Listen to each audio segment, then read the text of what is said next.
Amy, let me tell you about a magical place that is so exactly designed to be enclosed space, year-round fun for the whole family that I bet you already know what I'm going to say before I even say the name. Let's say it together on 3. 1, 2, 3. Great Wolf Lodge. You got it, Amy. My kids loved Great Wolf Lodge when we went. You probably already know that it has a huge indoor water park with a wave pool, lazy river, a bunch of massive water slides. But then your pack can hit the other attractions because, wait, there's more. Great Wolf Lodge has adventure-packed attractions like Magi Quest, a live-action game kids can play throughout the lodge, plus the Northern Lights Arcade. Spent some quality time there, so your kid who loves the lazy river and your kid who loves fantasy games will both have a great time. Great Wolf Lodge also offers great dining options and complimentary daily events like nightly dance parties, all under one roof. Unpack the car once and you're settled in to have fun. And with 22 lodges across the country, you're always a short drive away from adventure. We've both had such great times at Great Wolf Lodge, so bring your pack together at a lodge near you. Learn more at greatwolf.com and strengthen the pack. I mean, was I good or was I just a geek? What fresh hell? Laughing in the face of motherhood. The cool monkey says I have to. With Margaret Abels and Amy Wilson. I pay the bill, I'm checking the text. A podcast that solves today's parenting dilemmas so you don't have to. I had a very lamentable hairstyle in junior year.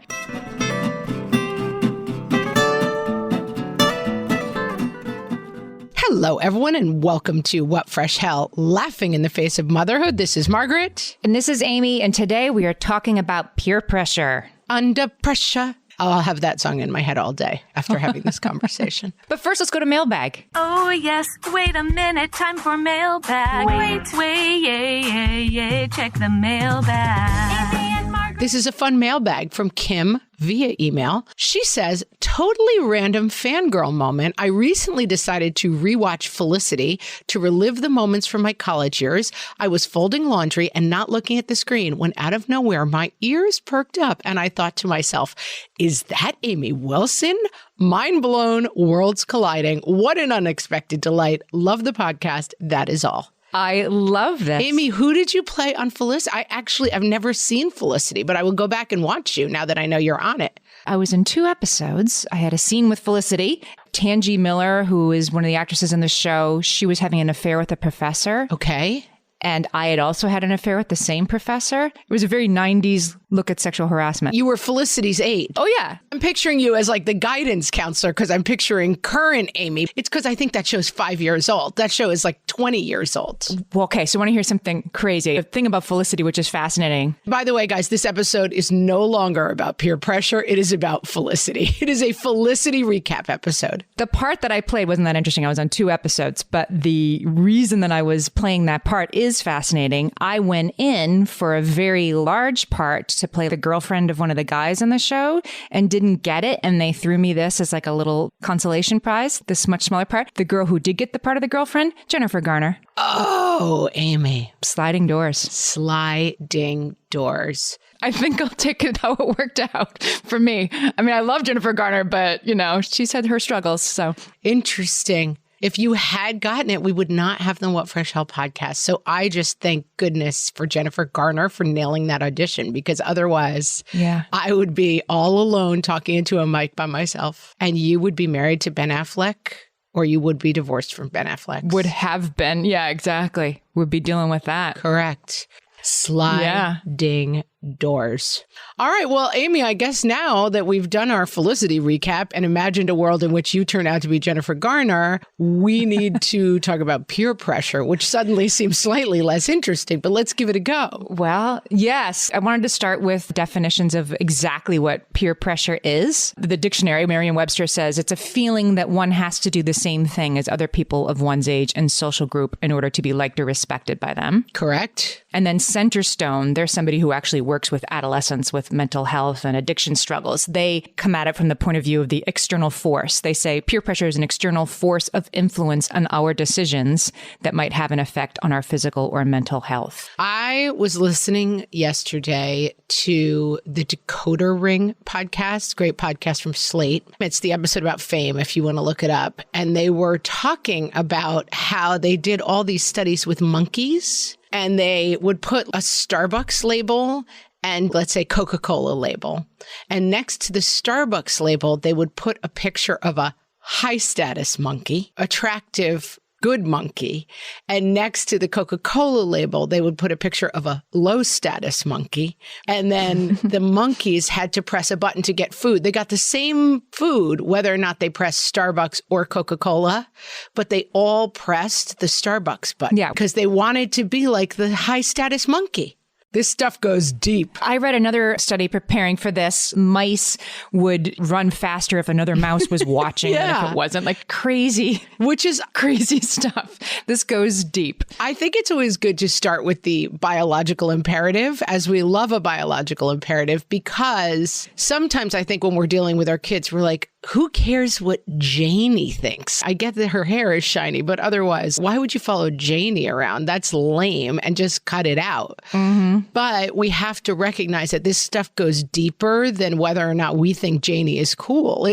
Janie is just a high status monkey, and like we are wired to follow the high status monkey. Right. Janie is a high status monkey in a system that we as mom and dad are existing outside of. It is always interesting to me, like that kid is running the pre-K cloakroom. That kid decides who's cool in high school. Like, why do these kids get power? We don't understand it because we're standing outside it. Even when listening to the podcast, they took a couple of beats before they described what makes someone a high status or a low status monkey. And I was just cracking up between how would you know which monkey is high status and low status? Right. But monkeys know, and preschoolers know, and fourth graders know, and seventh graders definitely know. So this is a thing because as we start to individuate ourselves from our families of origin, as we do in sort of early adolescence, like tweendom, your peers start to be more important than your families. We're wired that way, right? So that the species could perpetuate. And studies have shown that most risky behavior that adolescents participate in happens in the company of peers. And I will just go back because you said starts in middle school. It's an arc.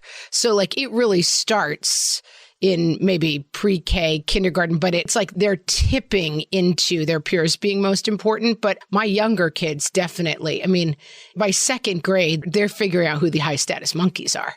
What's funny you say that, because there's some studies we can look at here that say it sort of, sets in around 10. And I'm like, sets in at 10? I mean, yes, it becomes a big factor at 10, but I'm with you that the group think and this kid is cool and this kid isn't starts pretty early. But that's exclusionary. Maybe that's different from peer pressure, different from like, I have to act like this or I have to do these things. But I feel like they're kind of hand in hand. I just think it's an arc. You're getting more and more interested in your peers every year, but it doesn't mean you don't notice them when you're littler.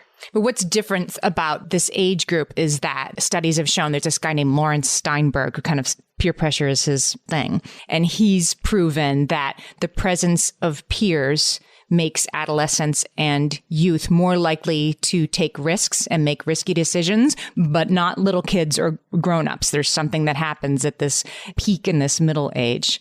I think I can make sense of that in my mind. We had a guest on our show named Jess Shatkin, so I'll put a link in the show notes. He wrote a book that was all about how teenagers are wired to take risks. And I think it was called Born to be Wild, and that we had to sort of understand that. So why do kids take more stupid risks because of peer pressure than they would when they're by themselves? Like, why is peer pressure a thing? There was a study, I thought this was pretty interesting. 2011, USC proved that the human brain places more value in winning in a social setting than it did on winning when you were alone. So they had people sit and play the lottery, right? They were playing the lottery alone and with other people. And they showed much higher activity in the prefrontal cortex when you beat somebody who was sitting next to you playing the lottery than when you won by yourself. That tracks 100%. That absolutely makes sense. Yes. And they said this prefrontal cortex, that's the part of the brain that's responsible for coding social rank in mammals' brains. That's how the monkeys know, I guess. That's how the monkeys know. Yes. And you want to be at the top of the social ranking. And so the more you win, the higher you'll be in the social ranking. So the more risks you're going to take to keep winning, you'll become more of a risk taker as you keep winning. That's the biological imperative. That's why we take risks. There was also a fascinating part of this that they said that the monkeys who were the highest status monkeys had like stress related heart disease. Like being the highest power monkey was extremely stressful because being the high status is another arc that it will bend. Like you cannot maintain high status forever, right? Like you'll get old, you'll get weak. A younger monkey will beat you in the race. So that being a high status monkey is an incredibly high stress position. And I think that goes for middle schoolers as well, right? Like it's Mean Girls, right? Like being the queen bee takes so much work and it's so much pressure. Uneasy lies the head that wears the crown. Yeah, I was going to say, I was about to come in with, as Shakespeare wrote, uneasy lies the head that wears the crown. Yes. Yep. Yes. All right. So let's talk about what ages are most prone to this, because I'm kind of with you that this starts 5. You start to see like, I need to wear this shirt because it's cool now. The early studies that showed that it like peaked at age 14 and did a quick decline, they were assuming that peer pressure meant antisocial behavior, like negative peer pressure. Like peer pressure meant like I helped you graffiti the school wall. Right. Or smoking behind the school or whatever. That's the only thing that exists as peer pressure. There's pro-social behavior. There's positive peer pressure. And we can talk about that. But like making you do something that you really shouldn't do because you might get in trouble is one kind of peer pressure, but it's not the only kind. It's one part of a much larger thing. Like I care what my peers think about how I look and how I behave, which is 100% of teenagers. Right. Everyone glaring at you in the restaurant when your toddler is running around is peer pressure. Yes, that's pro-social behavior. And, like I see it in my 8th grader, this feeling that, I remember well from being that age that like everybody's looking at me. Everybody will think this. Everybody's going to think this is weird if I do this. Like everybody's going to think nothing. They're going to be sitting in class taking notes. You know what I'm saying? Like that's something little that you do. If you show up in different shoes on Tuesday, that it's going to be like, stop the presses. And who am I to say that a kid that age is wrong for thinking that? Adolescents at that age do create drama out of absolutely nothing. Is it true? I'm just thinking out loud that the range of acceptable behavior is much narrower at this age. As an adult, the range of acceptable behaviors is fairly wide. But at a fine dining restaurant, right, the range of acceptable behavior is very narrow. I wonder if there's something about like in middle school, in my middle school, the range of acceptable behavior was like wearing one of literally 3 outfits that like was predetermined by I don't know who. Oversized Benetton rugby, skinny jeans, like that was the only acceptable. And those Adidas shoes, Stan Smiths with the green stripes on them. Oh, really? Yeah. Those didn't make, I like those now. I didn't know about those back in high school. They were huge when I was younger. So yeah, I think maybe that the definitions of acceptable are extremely limited at these ages. But that peer pressure it's not just negative stuff. Like you or I, we've talked about ourselves in high school. Neither one of us would have been graffitiing the high school. Correct. But that doesn't mean that you and I weren't susceptible to peer pressure. We totally were. It's a much wider definition. Yeah. I think for maybe me, I don't know if this is true enough for you. I never smoked or did drugs in high school because nobody offered me. Like I was not at a party. Like nobody invited me anywhere where there would have been anything cool happening. And so I was, to some degree, I was free of peers, thus free of peer pressure. That's how I rolled in high school. Right. Well, Temple University did a study where they separated this out, right? They separated out susceptibility to peer pressure from willingness to engage in antisocial behavior. So they talked to good girls like us, not just like, have you ever smoked? Are you susceptible to peer pressure? It's like, was I good or was I just a geek? It's hard to say. Keep going. Right.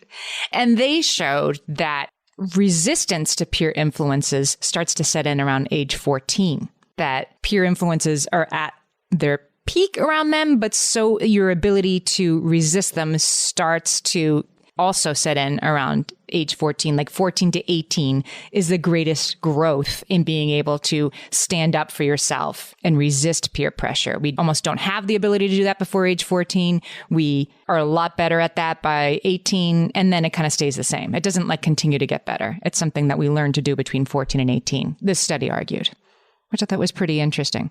I have a question for you about peer pressure that I want to pose after this break. Hellions, it's time for some spring cleaning, and I don't just mean the coat closets. Doing your financial spring cleaning can actually be super easy when you let Monarch do your financial spring cleaning for you. One dashboard that gets your entire financial life organized. No more clutter, no more mess, no more logins scattered everywhere, just accounts, investments, property, and more, all in one place. Get your first year of Monarch for half off, just $50 with promo code FRESH. Monarch allows you to look not only at what you've already spent, but also to plan for the future. With Monarch, you can set savings goals, plan for big purchases, and notice spending trends before they become a problem. I can generate cash flow reports that show me what we spent this quarter, this month, what we're probably going to spend next month, and feel prepared, organized, and knowing how to plan for the future. No more surprises and a lot more clarity. Try Monarch. Use code FRESH at monarch.com to get your first year half off at just $50. That's 50% off your first year at monarch.com with code FRESH. All my kids learned to swim when they were little. It was super important to me that they be confident and safe in the water. There was only one problem with that: taking them to swim lessons. I mean, the pools were freezing. There were always cranky adults doing laps right there. And it was definitely not, for any of us, what you would call fun. Amy, heard. But now there's Goldfish Swim School. Goldfish takes a really thoughtful approach to swim lessons, combining research-based teaching with a warm, kid-friendly environment that actually helps kids thrive in the water. Every detail at Goldfish is thoughtfully designed to create a golden experience, from shiver-free, warm indoor pools to comfy waiting areas for parents to professionally trained lifeguards on deck. Goldfish uses an approach called the science of swim play, which combines guided play with proven teaching techniques to help kids learn to swim, build water safety skills, and gain confidence, all at their own pace. Lessons are designed to meet kids exactly where they're at. If you've been thinking about swim lessons or just wondering where to start, this is a great opportunity. Right now, Goldfish Swim School is offering a waived membership plus your child's first lesson free at participating locations. Just visit goldfishswimschool.com/free to find a location near you and enroll using promo code FREE. That's goldfishswimschool.com/free, promo code FREE. You know that thing where you get an amazing pair of shoes at a really great price and want to tell everyone about it? Yeah, so do we. Here at Designer Shoe Warehouse, we'll give you something to brag about, like the latest styles from brands you love, or the trends everyone's obsessing over, or shoes that make you feel like, well, you. So go ahead, show off a little. Find shoes that get you at prices that get your budget. Head to your DSW store or DSW.com today. DSW, let us surprise you. Okay, we're back. Amy, I do look at my kids and I wonder if our kids' generation has a wider definition of acceptability than our generation did and is therefore peer pressure less. I think so. I'm sure you've seen that viral video of a Florida high school having like an anti-don't say gay rally after school. Have you seen this? The entire high school is outside saying, we say gay, including the jocks that you're like, don't you push kids in lockers? Maybe they don't anymore. I saw that and it gave me hope for the future. And I think that there probably is a wider range of acceptability, but there's still, vaping and alcohol and stuff like that kids do feel pressured to take part in. Yeah, I think maybe this might fall in the category of every generation thinks like, oh, this is really different now. And it can't be different. Like if the monkeys like the high status monkey best, this will ever be. And there's also an element of this that emerges really clearly. I see it with my kids, that they're starting as teenagers to start dealing with, we're not friends with him.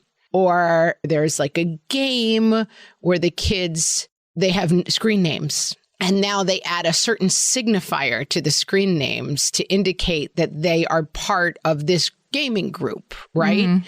Which seems kind of fun. Like it's like on Peloton or whatever. Oh, I'm part of the Rider Peeps or whatever group you're part of. It's a fun idea. But almost immediately it becomes, you're not allowed to use that signifier. You're not really in our group. You're going to be stripped of your signifier because you're out, or we're going to change the signifier without telling so-and-so, because it really is a war about like who's controlling who's in and who's out. That's rough. And I remember feeling pressure I mean, like sort of bullying and exclusion is not the same as peer pressure, but they are related. Because I remember being in 8th grade and feeling the pressure to like, we got to lose this kid, like got to lose the dead weight, throw her overboard, then we'll be cool. And I was like, it's not very nice, but I do need to get ahead. But I'm sorry, I got to leave you behind on the road because it's my only chance of survival. Right. The cool monkey says I have to. It's the old joke where the guy puts on tennis shoes when they see a bear and he's like, you can't outrun a bear. And the guy turns to him and says, I only have to outrun you. And it's like, that's it. Like, that's the social hierarchy. I got to leave you behind, Florence. I'm sorry, but like, this is my one shot at the big time. Like, I get that we've been friends since preschool, but you got a weird haircut and now I've got to cut you loose because I'm clinging to the lifeboat of popularity with all I have. Going back to what you said about, is it different now than it used to be? I thought this was pretty interesting. The things that we think kids feel pressured about, we might be getting a little bit wrong. Okay. So there was a study in 2019, Pew Research Center. So 2019 pre-pandemic. So the pressures of the pandemic are not listed on here as the things that they feel pressured about. But the top peer pressure the kids said they felt was academics. The academic pressure, the pressure to get good grades and to do as well as your peers and get ahead was the number one thing that they reported feeling pressure about. That seems strange to me. It's also like, who are you studying? There's a lot of factors in that study. Well, it's an external force of influence on your decisions that might have an effect on your physical or mental health. It is, but I think a lot of that pressure is societal, where you live, your parents. Like, I think there's a lot that goes into academic pressure. But this was a pretty wide-ranging, I knew that you were going to be like, I don't know about that. Gimlet Eye Margaret is going to be like, I don't know. But this one they did, like, they were very thorough. I'll put the link in the show notes to look at like different socioeconomic groups and different race and things. So they did look at that. Something that was interesting is that girls versus boys, that girls are more likely to feel peer pressure. That a third of girls said they faced a lot of pressure to look good, and only 23% of boys said they did. Yeah, that's not surprising. That tracks for me. Yeah. My son at an all-boys high school can pretty much there's no reason to run a comb through your hair, just go. No, I have to pressure my teens on basic hygiene. Like, they're definitely not feeling the pressure to like do a full blow dry in the morning and put false eyelashes on. I'm like, you actually smell repellent. Like, please do something about it. So girls care about that more than boys. Yeah. Fitting in socially is something they feel pressure about, which I think it's interesting because we're like, you do all these things to fit in socially. But right, fitting in socially is what you feel the pressure about. It isn't like I feel pressured to smoke. It's like, no, I feel pressured to fit in. And so whatever your peer group is doing. To me, that, as I remember my childhood, fitting in socially was like 98% of the pressure I felt. Right. Looking good, I felt maybe was not in my wheelhouse, but I still felt pressure to do. Like, I didn't think it was achievable to look like the girls I went to high school with. Those, and then academic pressure, I associate that with my family, academic pressure. I don't associate my peers with putting academic pressure on me, but maybe I misremember it. Well, the college, getting into college and getting into a good college and, that rat race has gotten significantly crazy upped. And then being good at sports, about 20% said that they feel pressure to be good at sports. I felt pressured whenever sports were involved because I was terrible at them, but I didn't feel pressure to be good at sports. Fitting in, so it's a web, right? Like, all of these things are part of a constellation of things that they're not really counting the word popular here. Because like sports in my kids' school, in my school, in every school I've ever known, the sportsy kids are the most popular, right? The best looking kids are the most popular, the kids who look the best. And then often the kids who are academically achieving. I think of a lot of peer pressure around high status monkey stuff. Like, yes. Are you the high status monkey in your middle school? Yes. And I also think with boys, the differential between looking good is less than girls because girls' appearance is so much more malleable, right? Like, right. To look good as a girl, like you dye your hair, you wear makeup, you wear really fashionable clothes. To look good as a boy, you have a handsome face or not, basically. And like, you're in good shape or not. Right. There's not as many variables in how you look good as a boy. Right. And I suppose that, that's changing as kids play with gender and who's allowed to wear makeup or grow their hair out or whatever. But you're right. Boys like, I'm big or I'm not. Like, I wish I was taller. Right. And a girl is like, Yeah, she can always try one more hairstyle and attempt to be. I had a very lamentable hairstyle in junior year. Oh, you have to try to find that picture of you and put it up online. It's your prom picture, isn't it? I'm not sure the word to make. Well, my prom hair was terrible. I had, like late 80s hair, so it was terrible, but I didn't know that it was terrible except for this one style that even like when I had it, I think was pretty terrible. I famously did brought a picture of a gorgeous model from a magazine with a really short curly hairdo, and I got a short hair perm, and I look like Tina Fey in the throwbacks from 30 Rock. Like, picture a short permed haircut on like a 14-year-old girl. So many perms. I looked like I was a Saturday Night Live sketch of an old lady. Like, that's the hairdo that I had. So I have some good news, though, underneath all of this, because we would assume going in, we have a lot of listeners with young kids, that clearly the problem with peer pressure is drugs and alcohol, vaping and smoking. Like, that's why it's a problem. Yeah, bad behavior. Sure. Yes. So in this study in 2019, half of teens said, yes, drug addiction and alcohol consumption is a problem for kids. And clearly it is a problem for a lot of kids. But only 1 in 10 said they felt peer pressure. 4% they said they felt pressured to use drugs. 6% said they felt pressure to drink alcohol. These are way lower than what one might think. Our kids in high school aren't being offered joints all day, every day. And it's this like great, difficulty of their lives. How do they fend off this peer pressure? They see it around them. They don't necessarily feel pressured to participate, according to this study. I don't know what to make of that. Which is a good thing. It's interesting. Yeah. I mean, certainly, as I've mentioned, not a problem for me. I was talking to one of my kids yesterday about health class. And I was like, oh, are they talking about, sex and puberty? And he's like, no, it's mostly making posters about different types of drugs and why you shouldn't do them. I was like, I'm not sure that's educationally sound. Like that, like they just cutting out pictures of meth and putting them on a poster board and writing like don't next to it. I'm not sure if that's the way to go. Jess Leahy wrote The Addiction Inoculation. She's a friend of ours. It's a great book if this is something that's interesting to you. And we have a fresh take with her that you can go back and listen to. Yeah, it's actually not on that book, but it's a great book. So I took a look at what Jess had to say about peer pressure and alcohol and drug use. Studies show that the number one factor in a kid using drug and alcohol is having peers who do it. Like if your friends do it, you're more likely to do it, which is, I guess, different from the pressure thing. If they're not feeling pressured, maybe they're not feeling pressured. You smoke because your friend smokes. You drink beer because your friend drinks beer. But Jess, you'll love this, because she flips the study on its head. She says, yes, it's true. The kids are more likely to use substances if they hang around with other kids that use substances.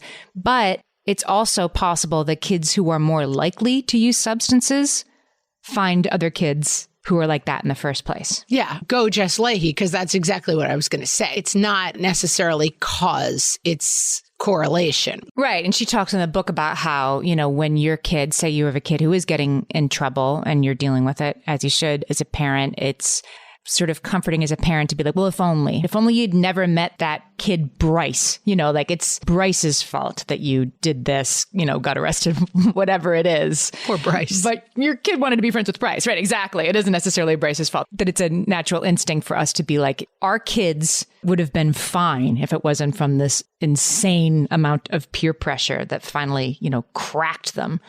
Like Giles Corey in The Crucible, when they keep putting weight on his, like he won't confess to being a witch. That's a deep cut, Amy. Not everyone out there is like, oh yeah, Giles Corey from The Crucible. And they kept putting more weight on him because they wanted him to confess. And it was like, more weight. And they keep putting more stones on him until he like is crushed to death. So Bryce is doing that to your kid. I mean, I think you need to update your references, Amy. I love you, but like find a Marvel movie where something like this happens. Come on, The Crucible. Then and now, if we're talking about high school, who doesn't read The Crucible in high school? That's true. You're still reading The Crucible. Right? So anyway, I thought that was pretty interesting that it's possible for your kid to avoid this stuff, but the friends they are choosing, there might be some agency in that more than we think. I think we should move to some solutions and how we can help kids resist peer pressure. Amy, let's do that after the break. My favorite skincare products actually feel more like self-care, like they're so nice to put on and they smell so good that I'm actually happy when I get to that part of my day.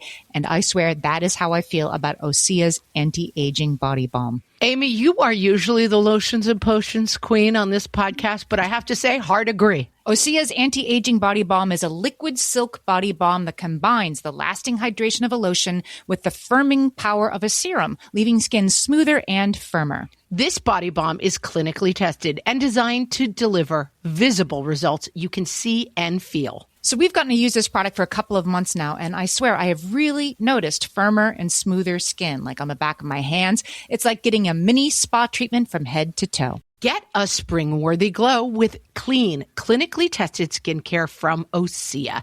And right now, we have a special discount just for our listeners. Get 10% off your first order site-wide with code FRESH at OseaMalibu.com. That's 10% off your first order with code FRESH at OSEAMalibu.com. Amy, when I'm having a good hair day, it usually makes my whole day better.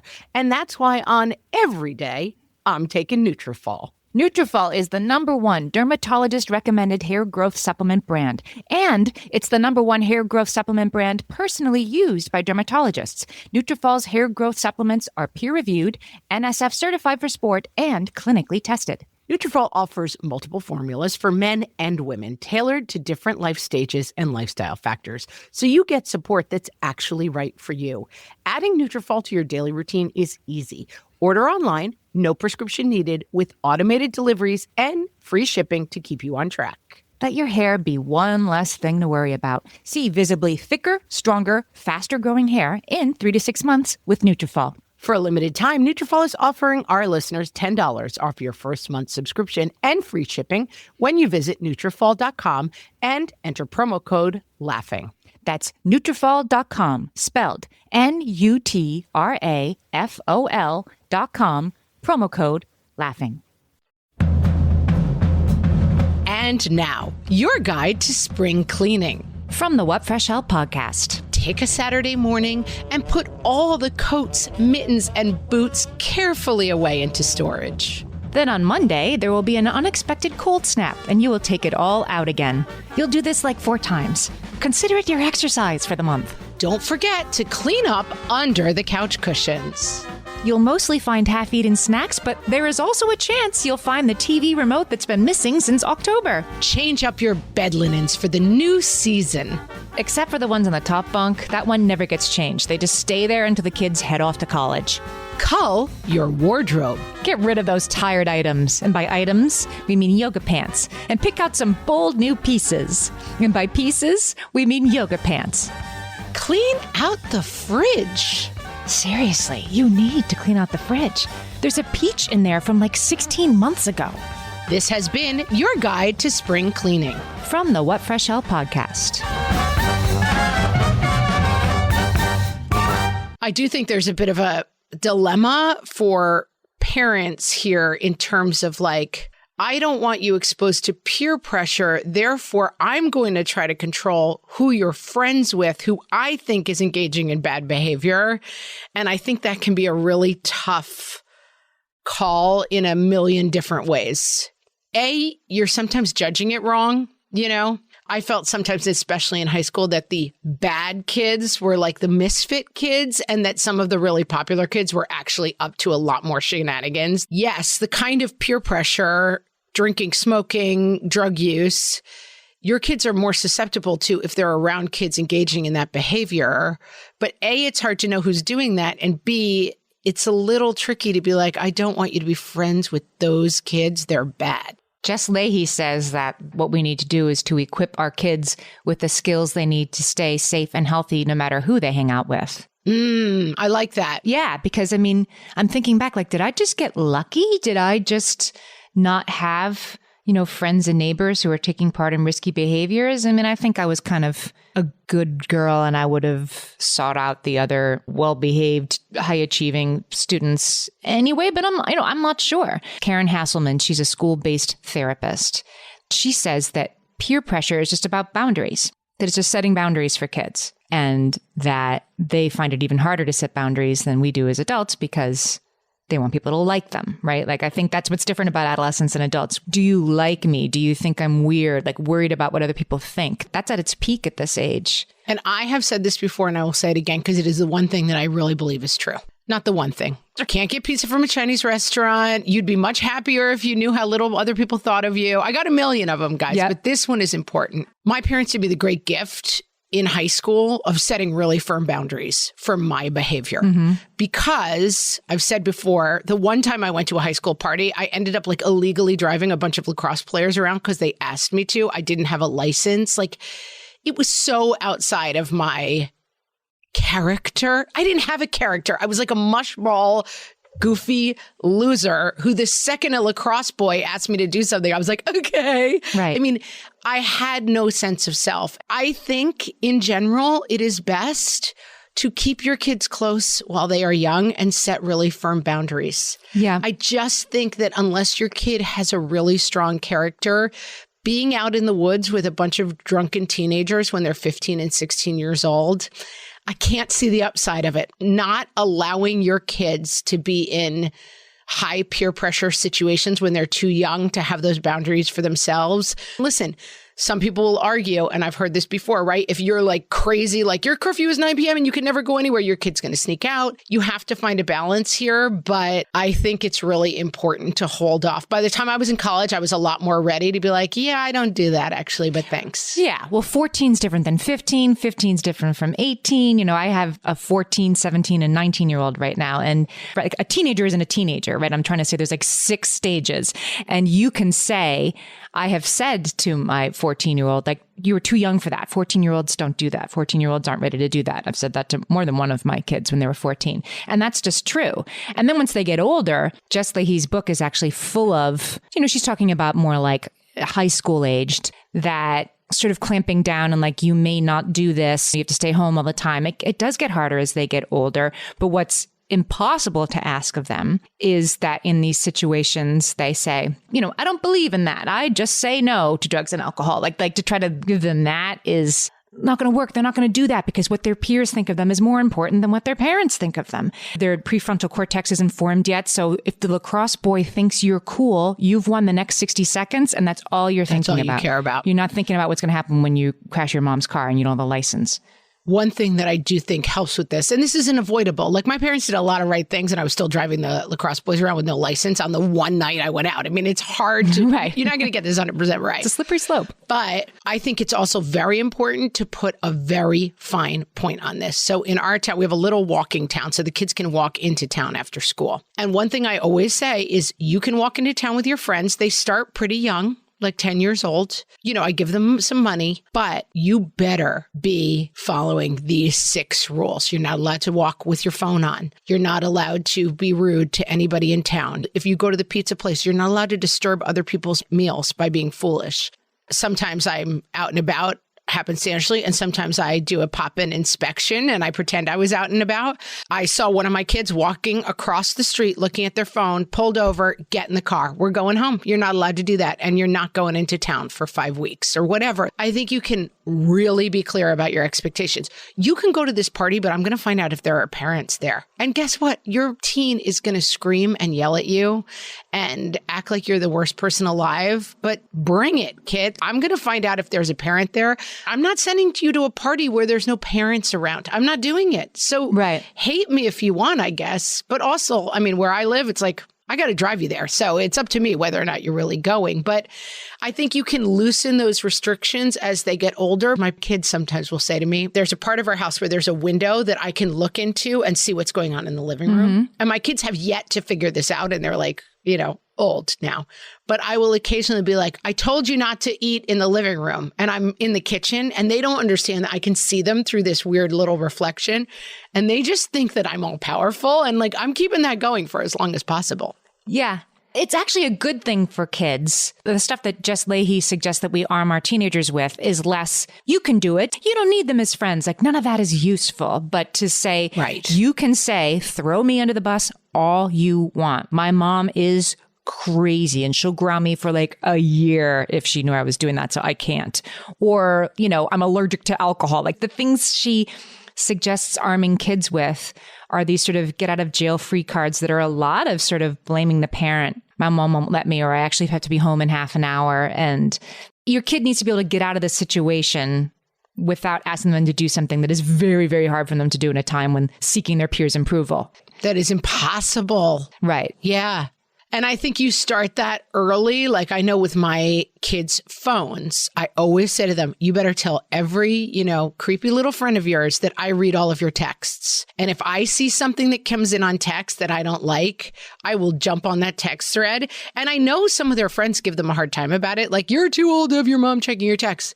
I pay the bill. I'm checking the texts, Yeah. No, they're not too old. Yeah. You don't have privacy on a phone that I pay for. I'm not trying to find out who you like, but if I see nonsense going on in the text thread, and listen, it changes. The teenage boys, they text a lot of like bodily function jokes and kind of sex adjacent stuff. Fine. I'll roll my eyes and be like, real mature goofballs. But if it's beyond that, the friends know. And it's fine. Like, I'm the bad guy. Y'all can talk about how annoying I am, but it does give my kid an out for not being able to deal or get out of a text thread. Because the other thing I tell my kids all the time is like, these things last. You don't want to have texts on your phone that are inappropriate. You don't want to have texts on your phone that are offensive or anything else, because you don't know who's going to see that. And then you're in that situation.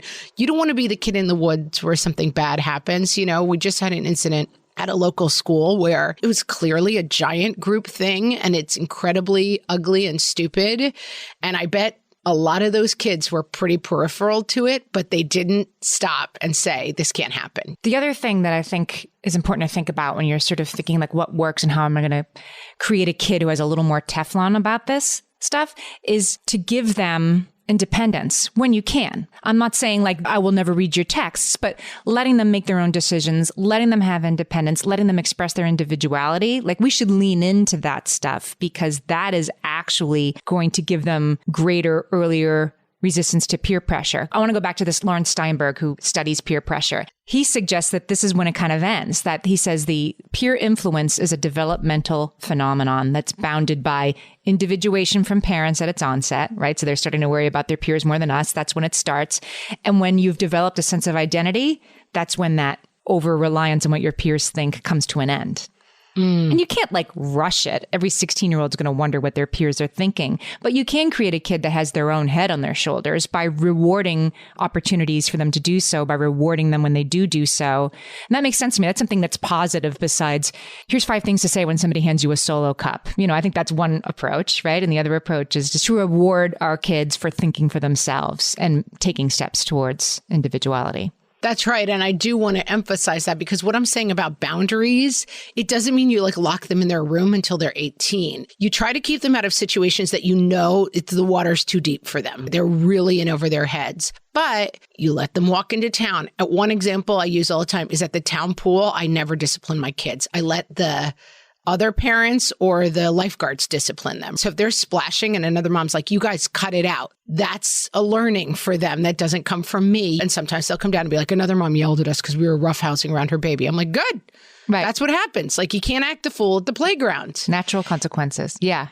So it's not about locking them away. It's about letting them in water that is safe for them, that is just deep enough for them, and not throwing them in the super deep end of like they're at a bonfire in the woods with a bunch of other teenagers when they're too young for that. Well said. Well, I think as usual, we've solved it. Solved it, guys. No more problems with peer pressure. Just cross it off your list. We're all set. This one really did it for you. Friends, we're going to peer pressure you now. Your What Fresh Hell podcast hosts want you to check out our podcast, Toddler Purgatory. Toddler Purgatory is all of the fun and laughs and fun of What Fresh Hell, but it's all for kids under 6. Join hosts Blair and Molly as they explore all the topics. Not peer pressure, because their kids are blissfully too young for peer pressure. Kind of, I hope. Yeah. Right? They got other problems. Yeah, I think they are. Believe me, they've got a lot of other problems. Don't worry about that. It's all little kid problems over at Toddler Purgatory. Find Toddler Purgatory wherever you listen to podcasts or go to toddlerpurgatory.com to check out all of their episodes. Thanks, guys. We'll talk to you next week. Thanks for listening. Bye.